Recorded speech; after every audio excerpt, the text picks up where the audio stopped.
So good.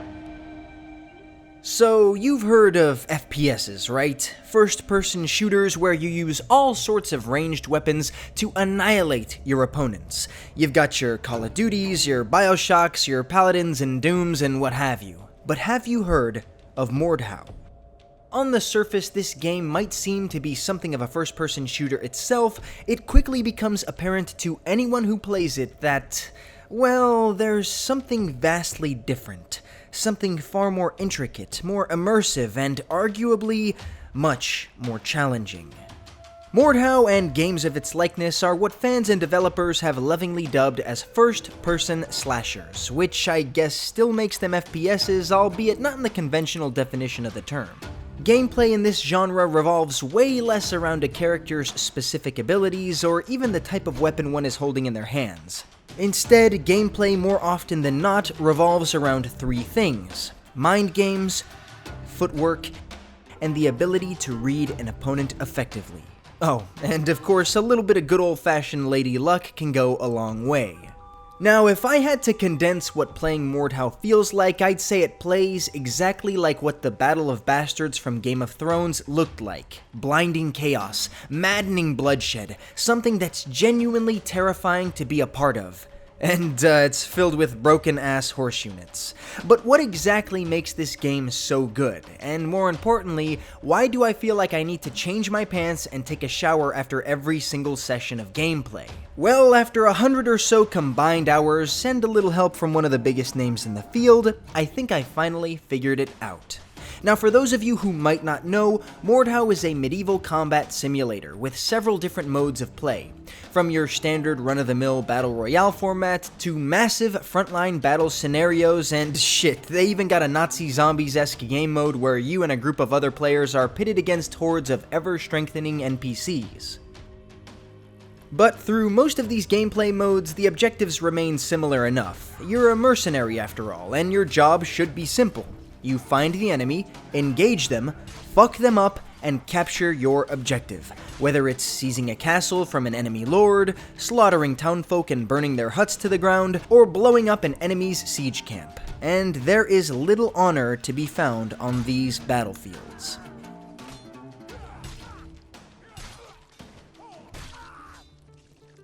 Now look, I know this sounds pretty simple, like just about every other slasher game you might have encountered in the past, and I myself can admit, I thought Mordhau was much the same when I first saw gameplay for myself. But where Mordhau's truest sense of distinction stems from, and indeed where this game generates the bulk of its insanely addicting gameplay loop, lies in the absolutely rock-solid foundation that this game is built on.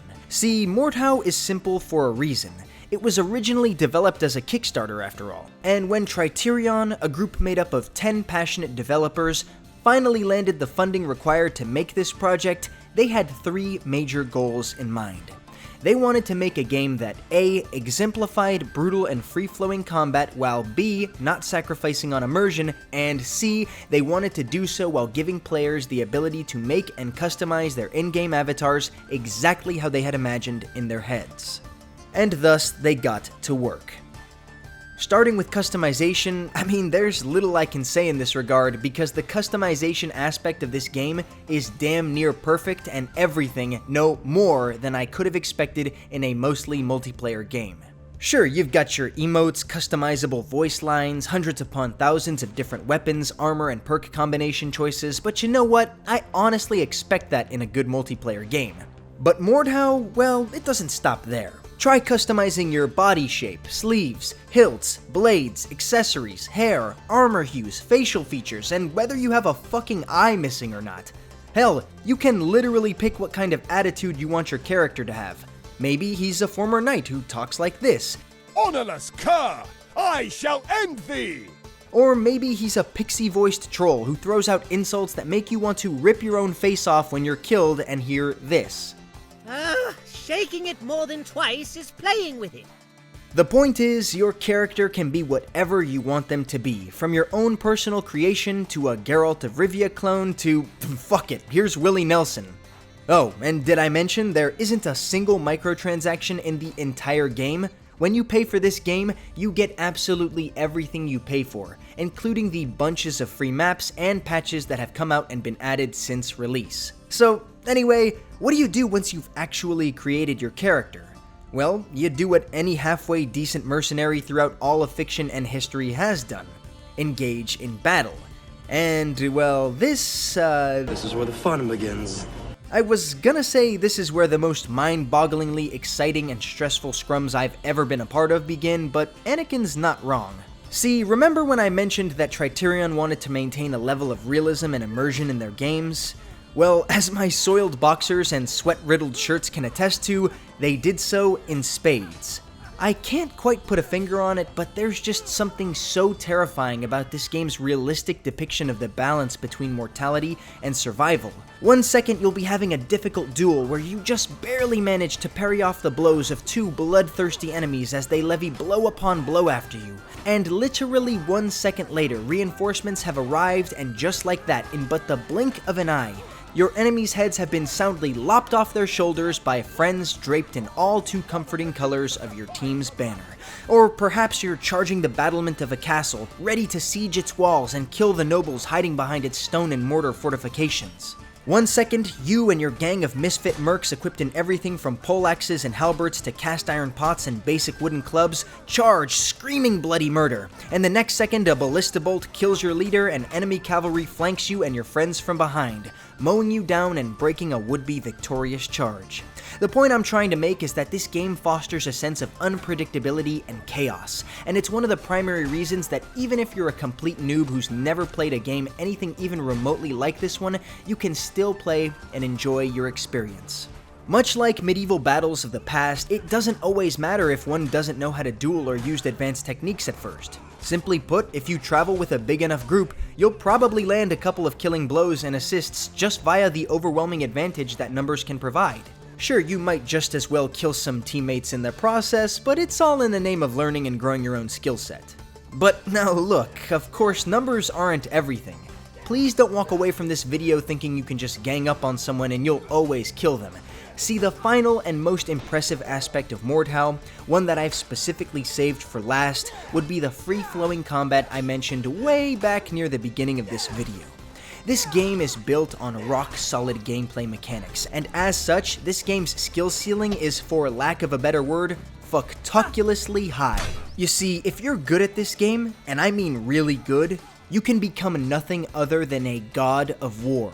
Like Achilles, reborn in the flesh, except this time his pesky heel is covered by 4-inch thick steel greaves. Skillful players who've mastered their weapons, perks, and armors of choice can cleave through quite literally dozens of foes at once, dodging blade strikes and popping off heads like grapes from the vine, riposting would-be kill shots and sending back flurries of unblockable attacks. In a game where chaos reigns supreme, only those with skill and tact can truly defy Lady Luck. And thus arose a problem for me in making this video. See, for how much I love this game, I'm still, even after all the time I've played, a complete noob. And I'm lucky if I get to end a match with a KD over 1. Because of this, I honestly felt unqualified to talk about how high of a skill cap this game has, and so to give you an accurate description of said skill ceiling, I reached out to Trix. He's one of the biggest Mordhau YouTubers on the platform, and was one of the battle masters who I apprenticed under to learn the intermediate and advanced gameplay techniques that this game has to offer. I asked him if he'd be willing to summarize some of these concepts, and he gracefully accepted. But if you're interested in a more in-depth analysis of these mechanics, or you're just looking to see what someone who's good at this game can do, I'd recommend checking out his channel by clicking the link in the card above. Anyways, with that, I'll let him take it away. Hey guys, it's Feat.Trix. There's a few things I want to touch on, but the major takeaway on what makes Mordhau's combat unique and engaging to learn is that it focuses entirely on your ability to read your opponent's body language. To put it simply, your parry isn't long enough to block the entire duration of a strike. This forces you to read your opponent, especially at high levels of play, because they'll be trying a variety of different moves to force you to parry early or not early enough. Attacks can be sped up or slowed down by respectively looking into or away from the attack direction. You have to take your opponent's physicality into account, the way they're leaning their body, the angle they're charging at you, or the way they're positioned relative to yourself in order to get an understanding of what's about to come your way.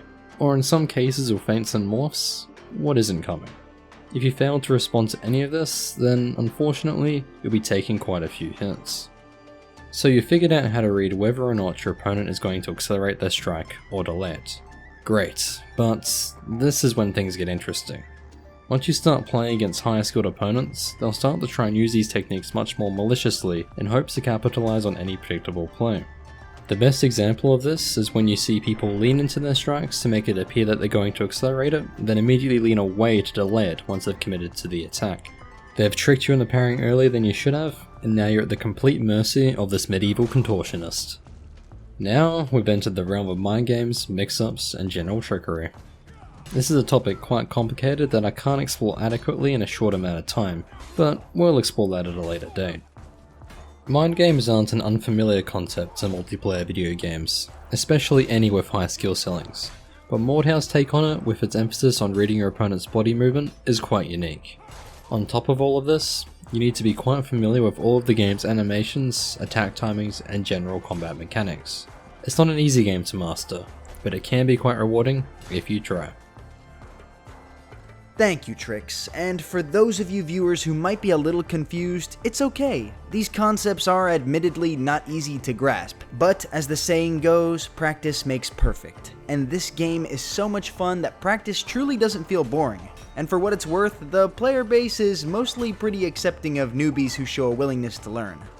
Now look, as much as guys like me, Trix, and the thousands of people who play this game love it, I can also say that Mordhau doesn't come without its own shortcomings. I mean, no game is perfect, and Mordhau isn't any sort of exception to this rule. Among these shortcomings, I'd consider the most severe offenders to be the level progression and XP system, which feels almost completely broken because it isn't actually based on how good an individual does in-game. Don't get me wrong, if you land at the top of the scoreboard for your team, you're gonna make more gold and XP than the guy who came in second. But this XP isn't scaled alongside your actual performance, instead being dependent solely on where you placed on the leaderboard. Which means that if you killed 100 combatants and the guy in second place only killed 25, you're still only gonna earn around 50 to 100 more experience than he did, even though the difference in performances is apparent.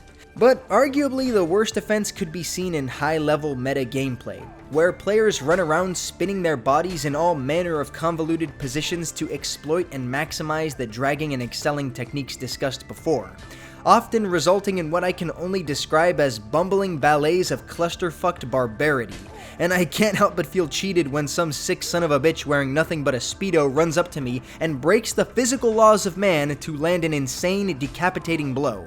Look, like I said before, this game isn't perfect, but as far as medieval combat simulators go, it's the best I've ever played, and even in spite of its flaws, of which I will remind you no game is exempt, I can't help but love almost every second I play of this game. Look, I know it's a cliched thing to say, but damn it, I don't care. Mordhau makes me feel like I'm a medieval warrior in the midst of a blood-soaked battlefield, with all the good that comes from the satisfaction of slicing off an opponent's leg and watching him hobble away before dying of blood loss, and all the distinct horror that comes from being hit in the eye by an archer 200 yards away. Even though Mordhau is one of the hardest games I've ever played, playing it has been unlike anything I've ever experienced before, and I can't recommend it enough. Besides, in the era of AAA developers who frankly don't give a damn about providing decent content for their loyal customers to buy with their hard-earned cash, it feels damn great to know that when I play this game, talk about it, and encourage others to try it for themselves, I'm contributing to a fantastic, passionate, and fan-funded group of developers like Feat.Trix. So if you have the distinct desire to jump into a world of raw, badass, cerebral multiplayer bliss, look no further. Mordhau is the game for you. And that's cause it's just so damn good. Special thanks to Trix for helping me out with the script and providing the footage for this video, as well as BASTAAAAARD Music for providing the excellent score. You can check out more of their stuff by clicking that nice little icon in the corner or heading to the description down below. Trix is, funny enough, my sword master or sensei of sorts, because I learned a lot of my own skills from the guides and videos that he's put out. And also, funny enough, just from watching some of the insane clips he's put out on his channel, so I definitely recommend checking him out if you're interested in learning more. Anyways, if your interest has been piqued and you're considering giving this game a shot, or maybe you just want to mention something I didn't have the chance to, go ahead and drop a comment down below and join the discussion. Liking and subscribing doesn't hurt either. As always, this has been so good, and I'm signing off with my ever-faithful reminder to go out there, slice, hack, and slash your way to victory, and keep on loving good stuff.